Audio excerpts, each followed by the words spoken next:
Sabe aquele sonho com o dinossauro de Colan? Ou aquela vez que você disse algo que sabia que não deveria ter dito? Ou que disse algo que nem mesmo você ia dizer? Excluindo outras mentes humanas, a sua mente é a parte mais complexa do universo que os humanos conhecem. As regras que governam a mente são misteriosas e difíceis de entender, de altíssima complexidade.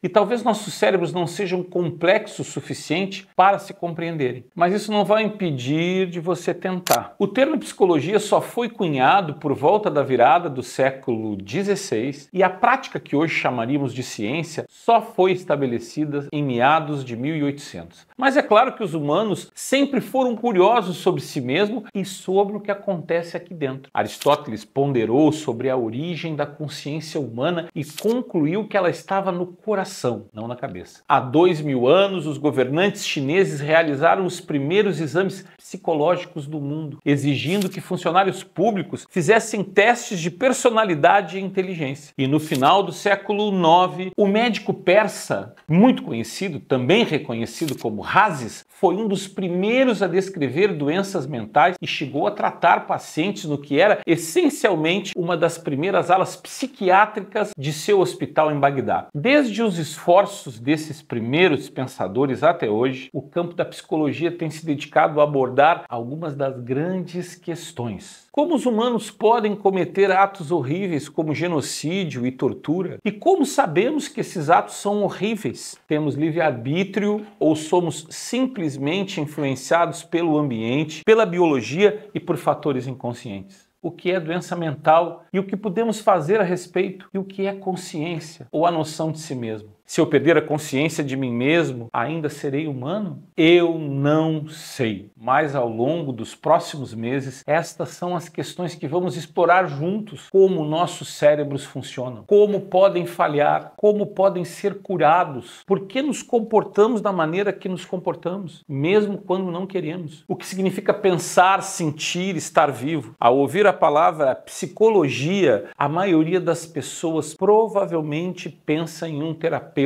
ouvindo um paciente detalhar seu dia enquanto está reclinado em um divã. Talvez esse terapeuta esteja usando óculos, charuto e uma barba. Admita, se você pensa em psicologia, provavelmente imagina Freud. Sigmund Freud foi um dos pensadores mais influentes e controversos de sua época, talvez de todos os tempos. Suas teorias ajudaram a construir nossa visão sobre a infância, personalidade, sonhos e sexualidade. E seu trabalho gerou um legado de apoio e oposição. Sua vida foi longa e abrangeu um importante período da história, da Guerra Civil Americana à Segunda Guerra Mundial. Mas como a maioria dos grandes cientistas, Freud desenvolveu suas ideias revolucionárias com base no trabalho de outros. E é claro, a inovação na área não parou com ele. Na verdade, a psicologia é uma das ciências mais diversas e em termos das questões que propõe, dos métodos que aplica e das diferentes escolas de pensamento e disciplinas que abrange. Talvez mais do que qualquer outra ciência, a psicologia seja um grande caldeirão integrado. Na época de Freud, existiam muitas escolas de pensamento diferentes sobre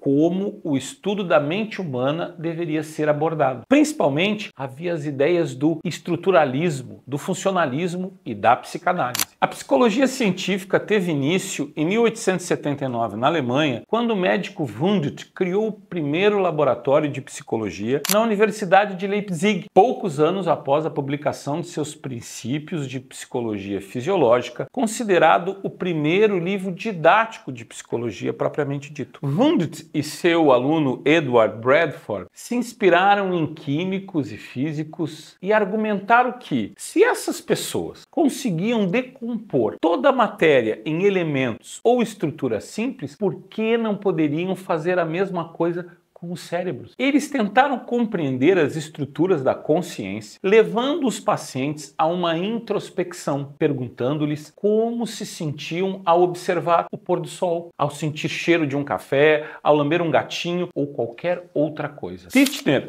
denominou essa abordagem de estruturalismo, mas apesar do nome rígido, ela dependia tanto da introspecção que se tornou subjetiva demais. Você pode sentir algo diferente de mim, mesmo que lambamos o mesmo gatinho. Os psicólogos, é claro, não podem observar os pensamentos ou sentimentos internos de um paciente. Então, em última análise, a escola de pensamento estruturalista teve vida curta. Em contraste, o médico e filósofo americano William James propôs um conjunto diferente de perguntas, focando em por que pensamos, sentimos, cheiramos, lambemos ou qualquer outra coisa. Basicamente, ele se concentrou na função do comportamento. Essa abordagem, o funcionalismo, baseava-se na ideia de Charles Darwin, de que os comportamentos adaptativos são conservados ao longo do processo evolutivo. James publicou seu livro seminal, Os Princípios da Psicologia, em 1890, definindo a psicologia como ciência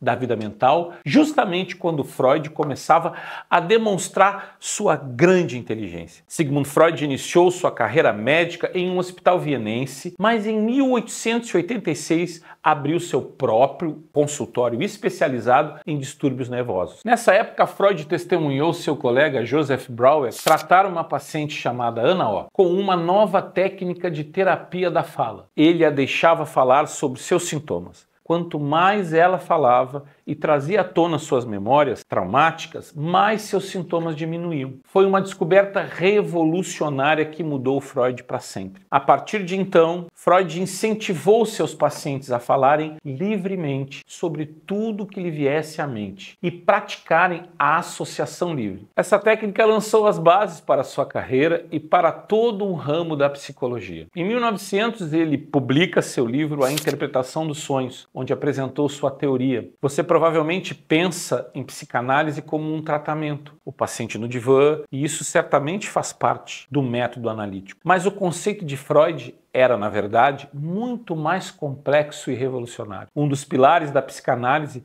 foi a teoria de que nossas personalidades são moldadas por motivações inconscientes. Basicamente, Freud sugeriu que todos nós somos profundamente afetados por processos mentais dos quais nem sequer temos consciência. Hoje em dia, isso soa quase que óbvio para nós, mas parte da genialidade da teoria freudiana residia no fato de que em 1900 isso não era nada óbvio. A ideia de que nossas mentes pudessem ser impulsionadas por algo que elas mesmas desconheciam era difícil de compreender. Tão difícil quanto talvez a evolução dos organismos por seleção natural. Era algo abstrato, invisível, e havia algo de racional nisso. Mas a outra parte importante da teoria psicanalítica era que o inconsciente, literalmente aquilo que está abaixo da consciência, ainda era passível de ser descoberto.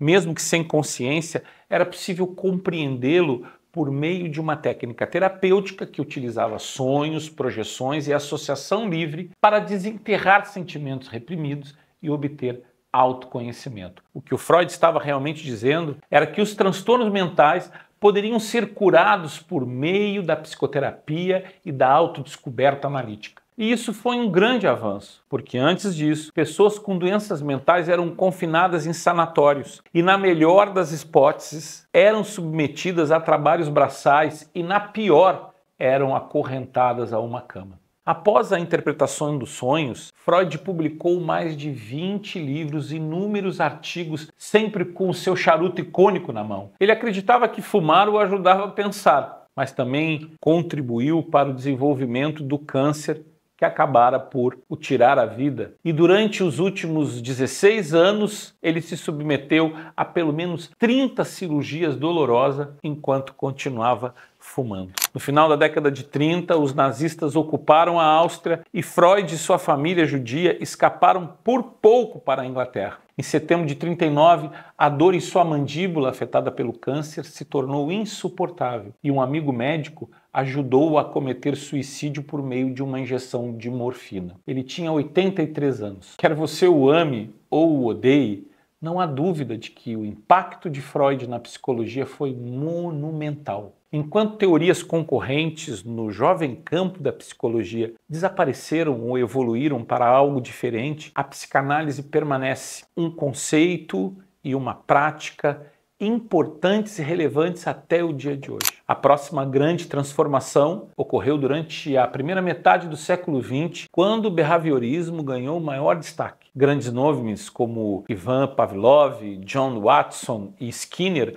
foram figuras-chave nesse processo. Eles se concentraram no estudo do comportamento observável. Talvez você se lembre de Skinner como o sujeito que colocava os ratos nas caixinhas, pombos e bebês, e os condicionava a realizar certos comportamentos. Quase na mesma época em que Freud fugiu para a Inglaterra, Skinner publicou seu livro, O Comportamento dos Organismos, inaugurando a era do behaviorismo, que permaneceu em voga até a década de 60. A outra grande força da época era naturalmente a psicanálise de Freud e seus muitos descendentes, conhecidos coletivamente como teorias psicodinâmicas. Estas se concentravam na importância das experiências dos primeiros anos de vida na formação do inconsciente e como esse processo afeta nossos pensamentos, sentimentos, comportamentos e a estrutura das personalidades. Em meados do século XX, outras importantes forças na psicologia também estavam surgindo. Escolas que exploraremos mais adiante aqui neste curso do YouTube, incluindo a psicologia humanista, que se concentra no desenvolvimento pessoal, a ciência cognitiva e a neurociência, que contribuíram com suas próprias perspectivas únicas para o estudo da mente. A definição formal atual de psicologia, o estudo do comportamento dos processos mentais, é uma bela fusão que reúne elementos de todas essas diferentes escolas de pensamento. Reconhece a necessidade de observar e registrar o comportamento, seja ele gritar, chorar, tocar saxofone imaginário para uma plateia imaginária, mas também dá importância aos nossos processos mentais, o que pensamos, sentimos e acreditamos enquanto nos entregamos aos nossos instrumentos invisíveis. Porque, mais uma vez, o ponto que realmente quero que vocês levem para casa é que a psicologia é uma ciência integrativa. Ainda há quem se irrite e discorde bastante, mas a essência da disciplina tem tudo a ver com a criação de diferentes maneiras de fazer perguntas interessantes e tentar respondê-las, por meio de todos os tipos de método de coleta de dados. A mente humana é complexa, não existe uma única maneira de desvendá-la completamente. É preciso analisá-la por todos os lados. O astrônomo de Harvard, Owen Gingerich, contemplou o horizonte distante do espaço e até ele reconheceu que o cérebro humano é, de longe, o objeto físico mais complexo que conhecemos em todo o cosmos. E todos nós temos um, só nós. Eu estou muito satisfeito em estarmos juntos e profundamente animado para passar os próximos meses e, quem sabe, os próximos anos explorando a psicologia como os astrônomos, como os arqueólogos e o impacto dela nas nossas mentes, nos nossos corações, na compreensão que temos de nós, do mundo e dos outros. Obrigado por assistir essa primeira aula e eu gostaria de agradecer especialmente a todos vocês, assinantes do canal Ricardo Valente. Não te esquece de se inscrever no canal, clica no joinha e a gente se vê no próximo vídeo.